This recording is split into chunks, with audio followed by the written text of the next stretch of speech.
Kansas City Royals prospecting video. We're going to go ahead and get started. I'm going to say one thing before I start. The Royals this year have focused a lot more on free agency and getting some free agent players in to fill those gaps than bringing up some of the younger kids. But there is actually a lot to be excited for the Royals moving forward. So we're going to jump right in there. As always, we're going to start off with the people we left off of this list, and do not do not tear me apart for this one. But the first one we left off the list is Ramon Ramirez. He's a catcher. He's in rookie ball. He's 6 foot, 180 pounds, and he's 18 years old. Last season in the Dominican League, he hit 344 with 8 home runs, 27 RBIs, and 6 stolen bases, and 122 at bats. This was a tough leave off this top 10 list. I mean, he is easily could have been number one on here, especially with all his hype in the Dominican Summer League. Like I said, he hit 344 with 8 home runs and only 122 at bats. His exit velocity of 103, paired with the fact that he walks a lot more than he strikes out, even in such a small sample size, jumps off the page, especially for a recently turned 18-year-old. And a catcher at that, but that's the reason why I'm leaving him off this list, his position. With Salvador Perez signed through 2026, granted he's catching a lot less and less these years, and with MJ Melendez there to pick up the slack when he's not catching, when Perez isn't, and Freddie Furman scooping up their crumbs, not to mention the Royals' first-round draft pick in 2023, who's a catcher, and Carter Jensen, who sits ahead of both of them in high A. And you see the Royals have a crowded field behind the dish. The reason I said he could be first on this list was if he outplays Royals' number 8 pick from this past season, who is a catcher, he'll be number 1 on this list in no time. Until the competition begins, I'm giving the nod to the $5 million man over the $57,000 signee. Not that that means a damn thing. All right, so the other player that we left off this list is Walter Pennington. He's a relief pitcher. He's actually at the MLB level. He's on the 40-man roster. He's 6'2", 205 pounds, and he's 25 years old. Last season, he was 7-2 with a 3.18 ERA, a 1.29 WHIP, 1 save, 75 strikeouts, and 70 2/3 innings. The ore digger, got to be careful saying that, turned engineer, turned missionary, turned royal, has all the tools to be firmly on this list. Solid talent, great size, and a positive outlook. But I left him off this list mainly because of the way the Royals are using him currently, but partly because of his age at 25. Right now, they're grooming him as a middle reliever, which is a death sentence for collectors. Not that it's all about collecting, but that's what I'm into. And not that the Royals don't need the help in the bullpen, but Pennington saw great success as a starter and a DH at Colorado State School of Mines. The lefty found himself holding school pitching records in 13 different categories, including innings pitched and wins. His fallback career as an engineer almost took him. Then his dream of becoming a missionary almost called him. Then 2022 almost took away his baseball dream before it even started, like it did for so many others. But finally, Pennington has made it to the 40-man roster and will probably find solid success out of the Royals' pen, at least for now. Number 10 on this list is Frank Mazzucato. Hope I got that right. He is a pitcher. He's in high A. He's 6'3", 175 pounds, and he's 20 years old. Last season, he was 2-9 with a 4.65 ERA, a 1.47 WHIP, 130 strikeouts, and only 93 innings pitched. When pitchers come to the league, everyone wants to know how fast their fastball is, and Mazzucato's is decent. 92 to 94 is his sweet spot. So that might surprise you looking at those big strikeout numbers, but Mazzucato sits them down with his curveball, one of the best in the system. It is pretty nasty. He has also been working on adding a changeup, which is getting better, but it is far behind those other 2 pitches right now. He is a tall lefty, but needs to spend a little more time in the weight room to help bolster that fastball.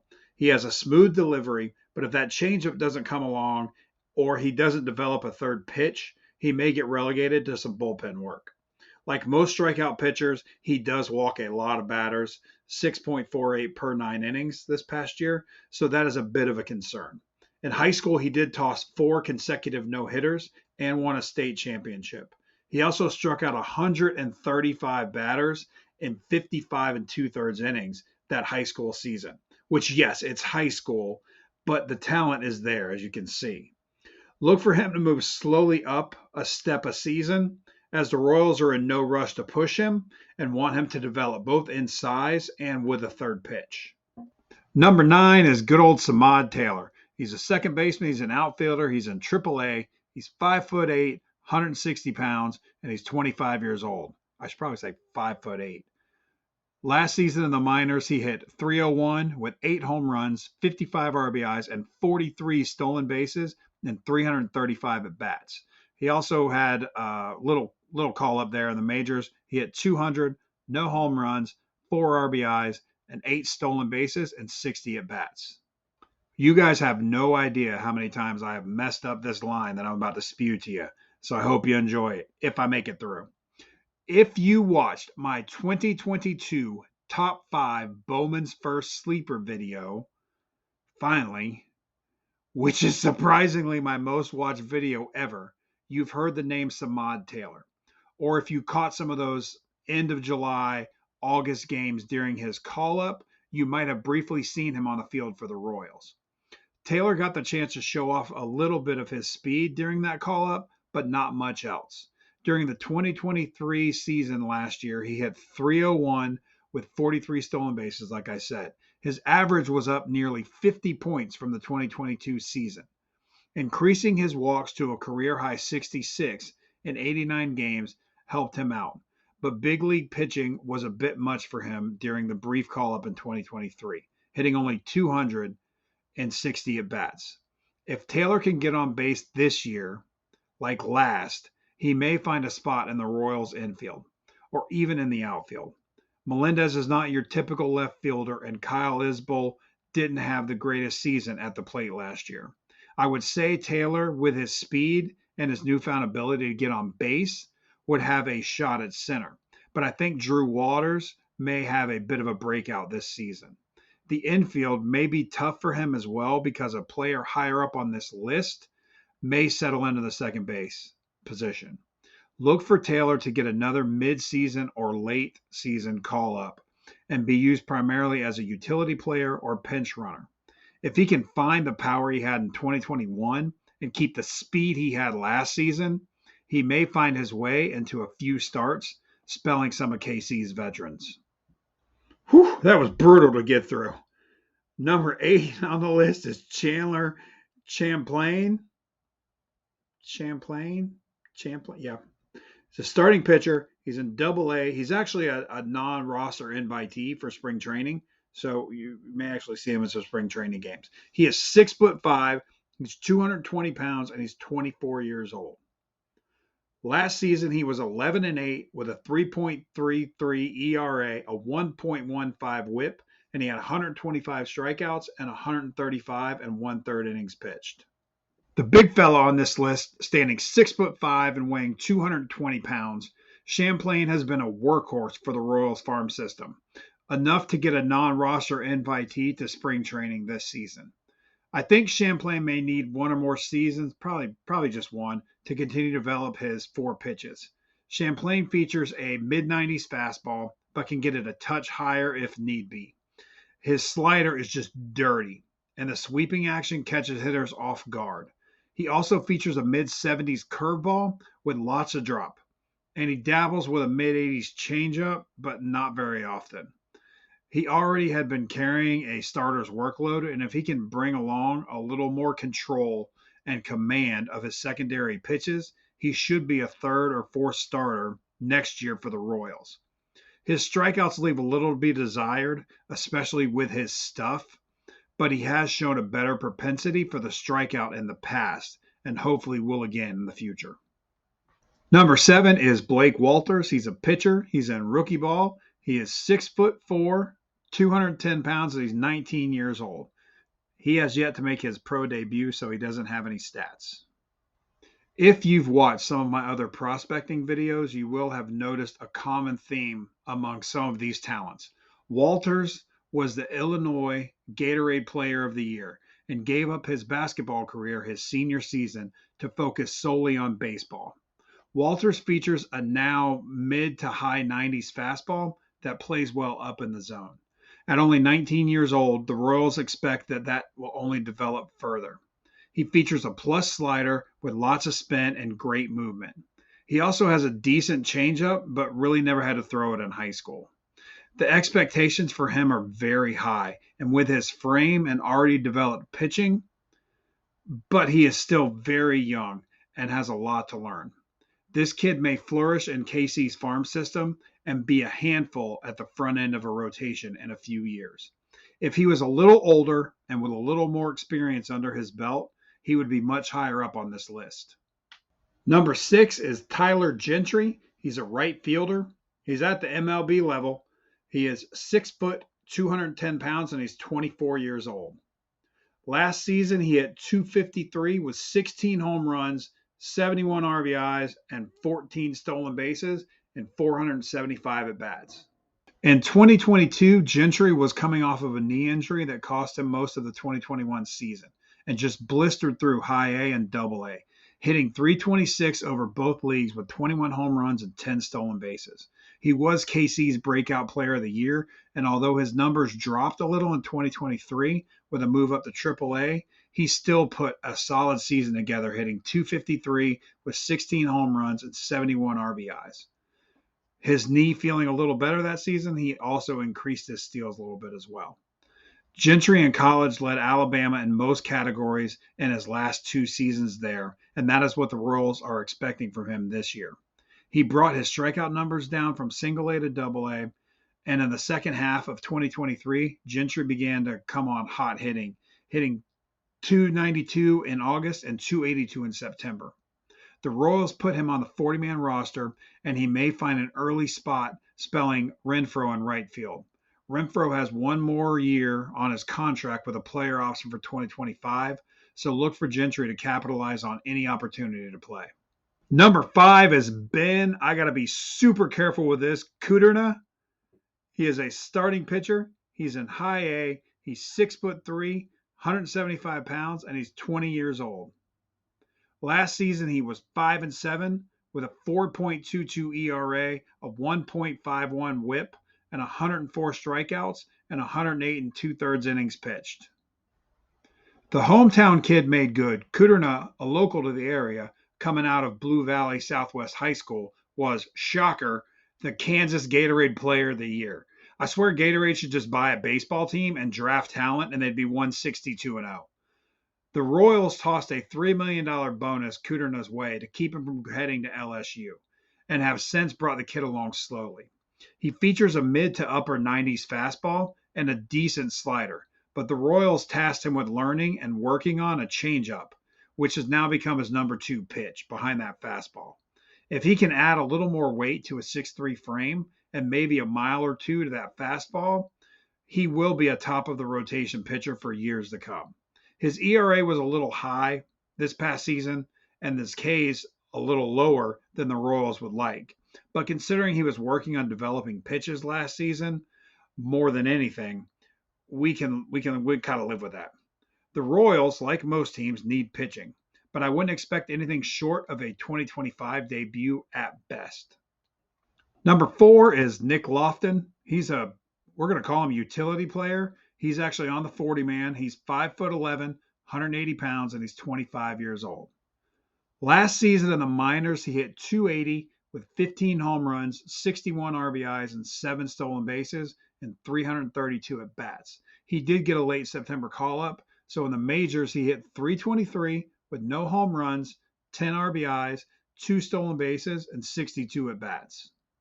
Lofton had a cup of coffee last season with a September call-up and showed the Royals what he's capable of.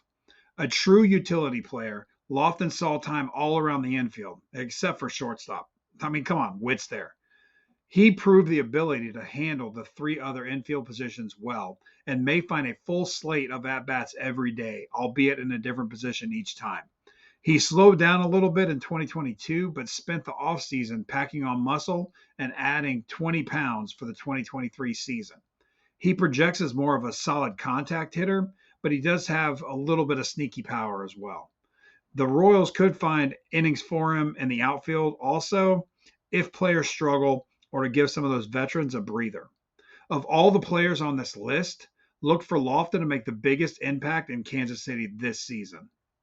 Number 3 is Caden Wallace. He is a third baseman. He is in Double A. He's 5'10", he's 205 pounds, and he's 22 years old.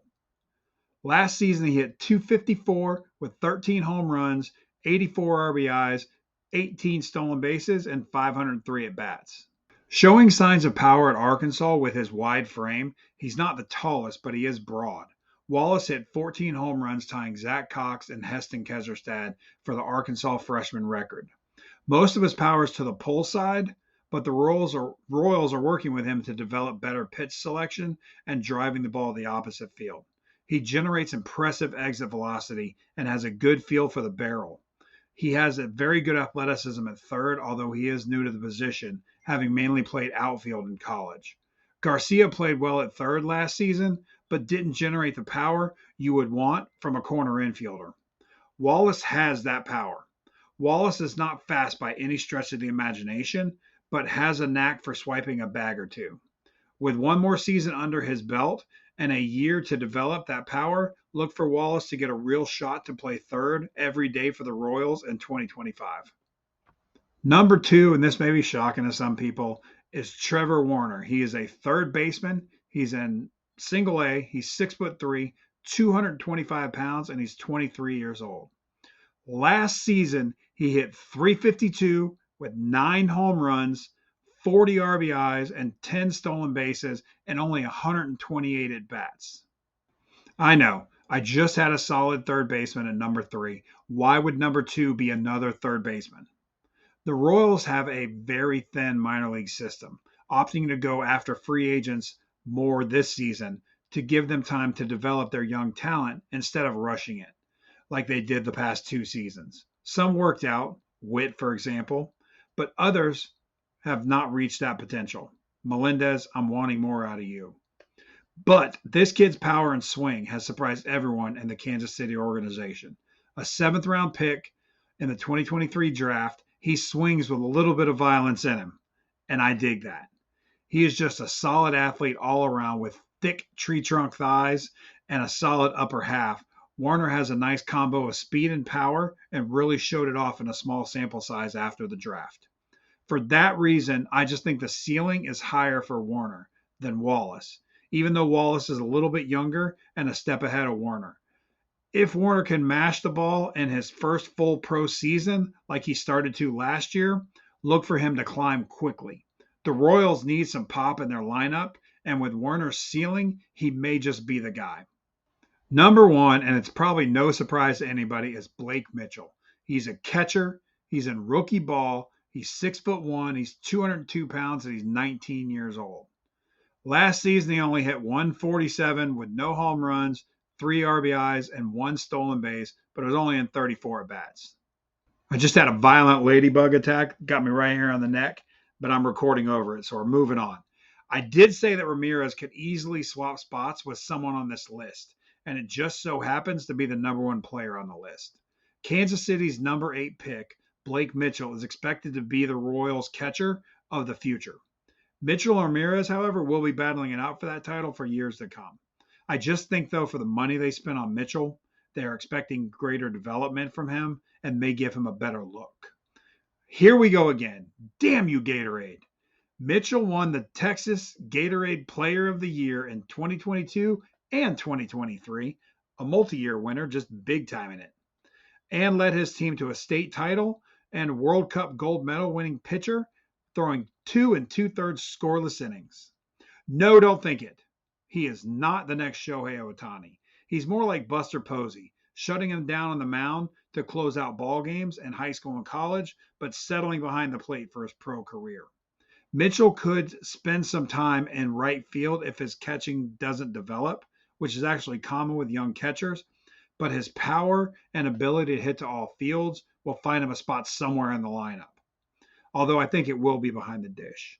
As they say, with great power comes lots of strikeouts, or something like that.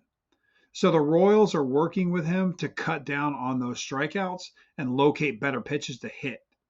If he develops behind the dish like the Royals want and at the plate, Mitchell may be the Royals' version of Buster Posey for years to come. or at least they hope. And that wraps up the Kansas City Royals prospecting video. Kansas City Royals is the team that I enjoyed as a kid. They used to play their spring training games at Boardwalk and Baseball, which was in Haines City when I was a kid, back when Bo was there. I don't think that I ever got a Bo Jackson autograph, but it would have been nice. However, we're going to count this video as one of the 250 subscriber giveaway videos. So if you leave a comment at the bottom and you like this video, I will put you into and you're subscribed, I will put you into the 250 subscriber giveaway because we're about 4 short. So we need 4 more subscribers. If you go back and watch the Houston Astros prospecting video and do the same thing, like and leave a comment in there, I'll give you 2 entries and you'll have a shot at what we're going to be giving away. I'm going to do my next video as what the giveaway is going to be, and we'll also count that as a 250 subscriber giveaway. So we have 3 opportunities to enter the 250 subscriber giveaway. You'll have the Houston Astros prospecting, the Kansas City prospecting, and then I'm going to do a 250 subscriber rundown. So thank you guys for watching. I appreciate all the support. And I'm actually going to Atlanta this weekend. So I'm going to try to go by. I know Jeff Wilson is opening a card shop right by the Brave Stadium. So I will be in Atlanta for a meeting that I have to go to and a conference.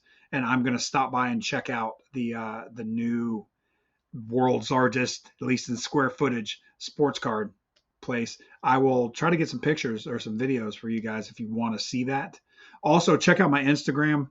I'll leave it in the description.